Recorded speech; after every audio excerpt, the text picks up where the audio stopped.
Pouponnière de Dabou, ce lundi matin, journée assez particulière pour les poupons. Ils attendent un visiteur et non pas des moindres. Nasseneba Touré, leur maman. Quelques minutes d'attente et on peut lire la joie sur leur visage à l'arrivée de la ministre de la Femme, de la Famille et de l'Enfant. Nasseneba Touré est venue s'enquérir de leurs conditions de vie. Tous ont voulu lui arracher un baiser. Comme une mère attentionnée, elle fait le tour du centre. Doudou, tu es un grand danseur comme ça? Hein? Doudou. La pouponnière de Dabou est un établissement de remplacement. Il accueille des enfants à besoins spéciaux. Ce sont des enfants abandonnés par leurs parents et souffrant de handicap moteur et ou psychique. Ils sont donc sous tutelle de l'État. Dans ce centre, l'âge varie entre 3 et 40 ans. Il leur faut donc être socialisés à partir de l'adolescence. D'où la mise en place d'activités telles que l'élevage, la culture maraîchère, la peinture, la culture, la musique et le sport. Sur place, Nasseneba Touré a pu toucher du doigt l'ampleur de leur potentialité. Qu'est-ce que vous faites le matin quand vous les voyez?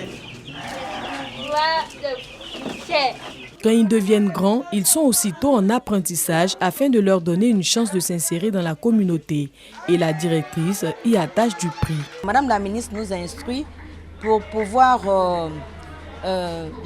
perfectionner ces enfants, rendre la formation plus professionnelle, de sorte que les enfants puissent avoir des acquis et ces enfants puissent aller travailler, comme on dit, donner de leur savoir dans d'autres structures.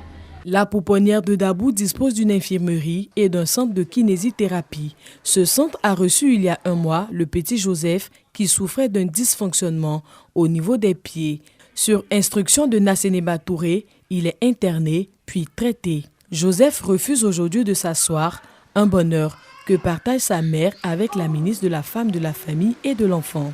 Je veux dire merci à Madame la ministre Nasseneba Touré parce que elle a beaucoup fait dans la vie de mon fils. Je peux dire qu'elle a donné une seconde vie à mon fils. Parce que si je n'avais pas reçu son aide, aujourd'hui mon fils serait classé parmi les enfants en situation de handicap. Les enfants de la pouponnière de Dabou sont certes handicapés, mais ils ont les mêmes droits que les enfants dits normaux. Ils continueront donc de recevoir l'accompagnement du gouvernement, selon Nasseneba Touré. J'ai été édifiée par des toiles faites par des enfants handicapés, par la motricité de leurs membres, d'autres qui n'ont même pas de membres supérieurs, c'est-à-dire les bras, comme la petite Joyce, qui font des dessins, mais d'une inspiration incroyable. Donc nous serons à côté d'eux, ils vivront leur vie normalement et l'État sera toujours là pour les accompagner. Ouverte depuis 73 ans aujourd'hui, la pouponnière de Dabou rencontre des difficultés d'ordre matériel. Elle ne répond plus aux besoins. L'infirmerie n'existe que de nom. Elle a besoin de spécialistes tels que les neurologues, les psychiatres, les pédopsychiatres et des pédiatres, entre autres. Le besoin le plus pressant est la construction d'un centre de santé spécialisé pour la prise en charge de ces enfants à besoins spécifiques. En attendant, la nouvelle infirmerie construite est en attente d'équipement.